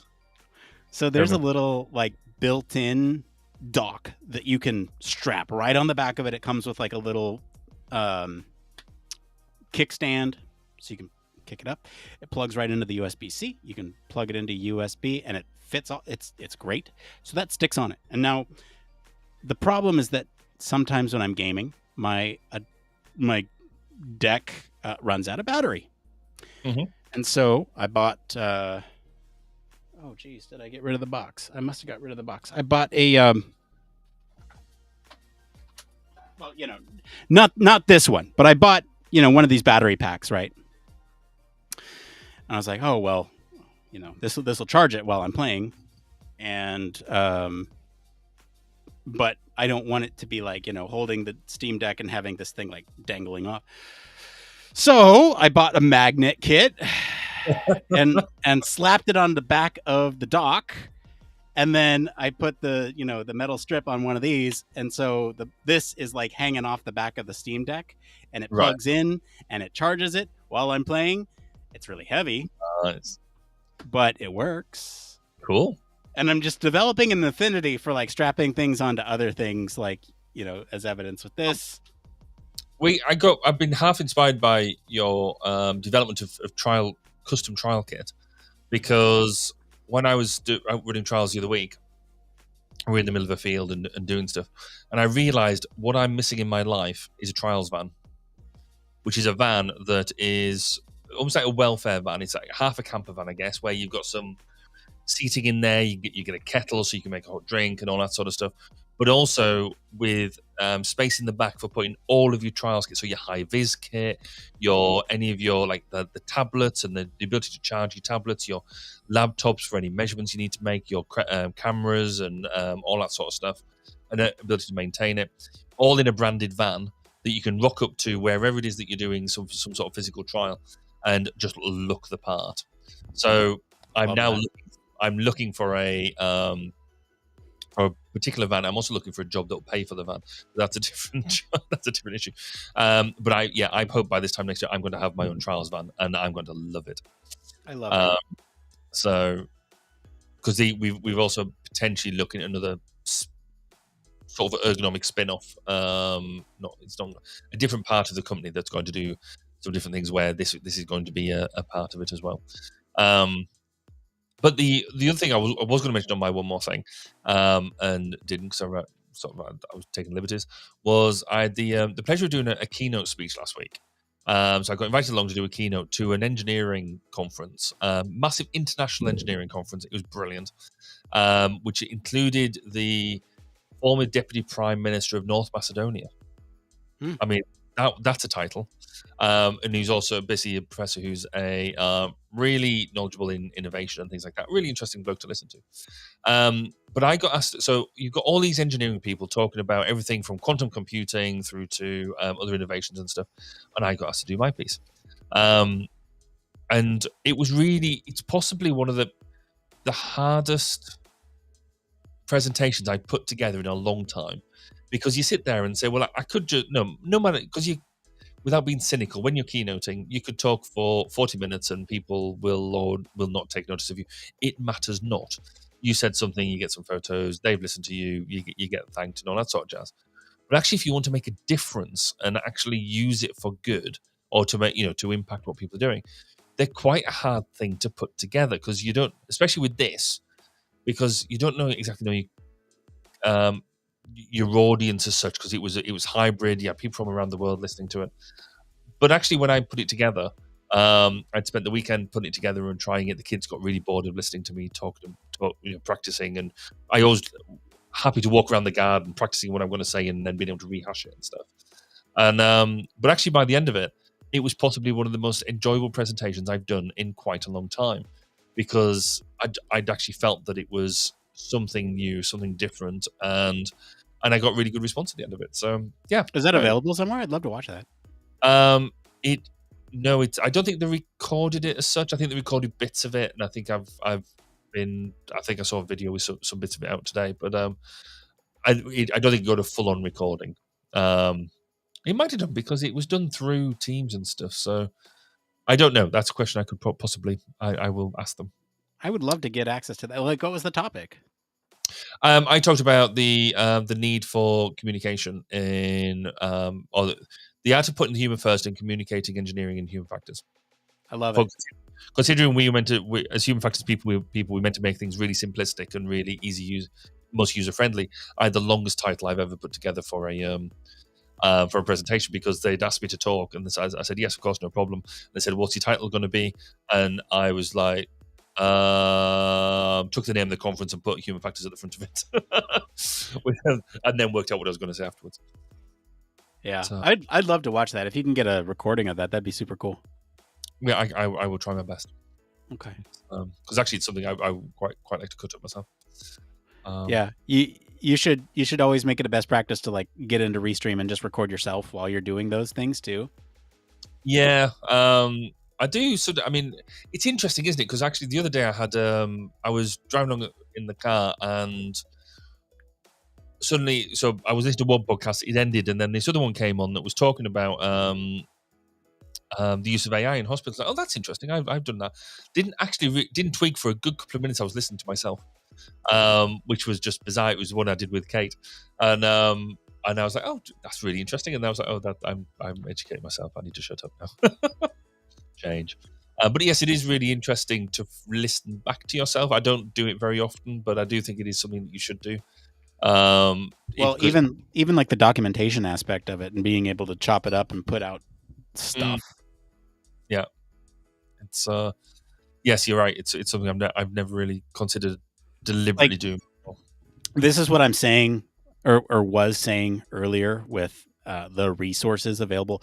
Like there's so many webinars that happen that are not recorded, that are not accessible publicly, that don't have like key takeaways that you can share and proliferate with the community, which really upsets me in a lot of ways. Like fundamentally, we should be sharing information and not gatekeeping.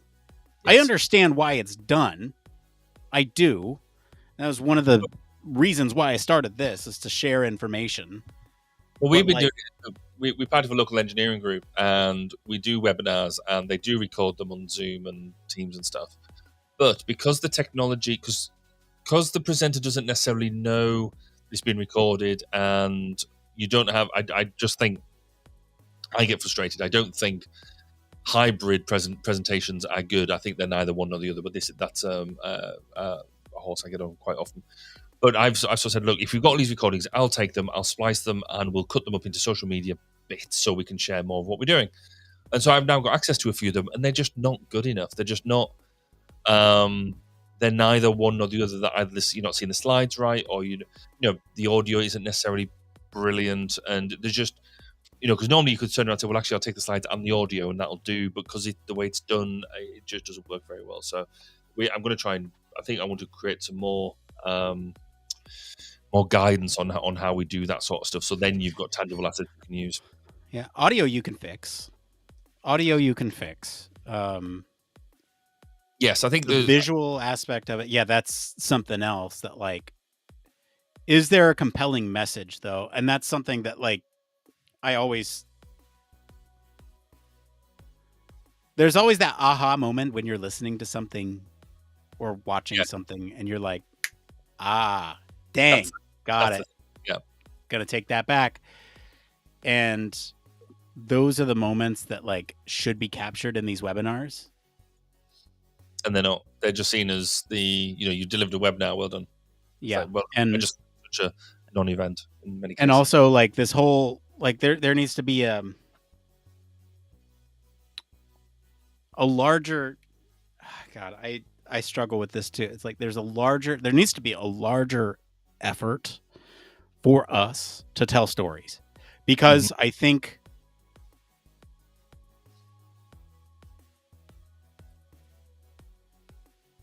we have such a critical piece of the puzzle when it comes to relating what it is that people are doing. We need to be able to tell these stories in a compelling way that invites other people to listen and to take away the things. And not all of us are orators. Not all of us are storytellers. But if you're listening to this, I think you should go and watch a couple videos on storytelling. And I just realized we're over time. Like I just realized that we've been talking all right, let's just do a quick check-in. If you want to vote on next week's stories, go here. Let's click on that linky thing. And it looks like as of now, we might be talking about the trash heap that is Twitter. If you don't want to talk about the trash heap that is Twitter, you can vote on some of the other stories there. Anyway, it's late for Barry, and I'm gonna go and lay on a heat pad for a little bit longer. And I'm glad we're back. This was a fun episode. I had a blast. Looks like we're talking, and the fun never ends here at Human Factors Cast. Cool. All right, well, have a good one. Hope your back feels better soon, and then we shall catch you later. All right, see y'all next time. Bye, everybody. Bye. Are you tired of boring lectures and textbooks on human factors and UX? Well, grab your headphones and get ready for a wild ride with the Human Factors Minute podcast. Each minute is like a mini crash course packed with valuable insights and information on various organizations, conferences, usability methods, theories, models, certifications, tools, and much more. We'll take you on a journey through the fascinating world of human factors, from the ancient history to the latest trends and developments. Listen in as we explore the field and discover new ways to enhance the user experience. From the Think Aloud protocol to the critical incident technique, focus groups, iterative design, we'll make sure that you're the smartest person in the room. Tune in on the 10th, the 20th, and the last day of every month for a new and interesting tidbit related to human factors. Don't miss out on the Human Factors Minute podcast, your ultimate source for all things human factors. Human Factors Cast brings you the best in human factors news, interviews, conference coverage, and overall fun conversations into each and every episode we produce. But we can't do it without you. The Human Factors Cast network is 100% listener supported. All the funds that go into running the show come from our listeners. Our patrons are our priority, and we want to ensure we're giving back to you for supporting us. Pledges start at just $1 per month and include rewards like access to our monthly Q&As with the hosts, personalized professional reviews, and access to the full library of Human Factors Minute, a weekly podcast where the hosts break down unique, obscure, and interesting human factors topics in just 1 minute. Patreon rewards are always evolving, so stop by patreon.com/humanfactorscast to see what support level may be right for you. Thank you, and remember,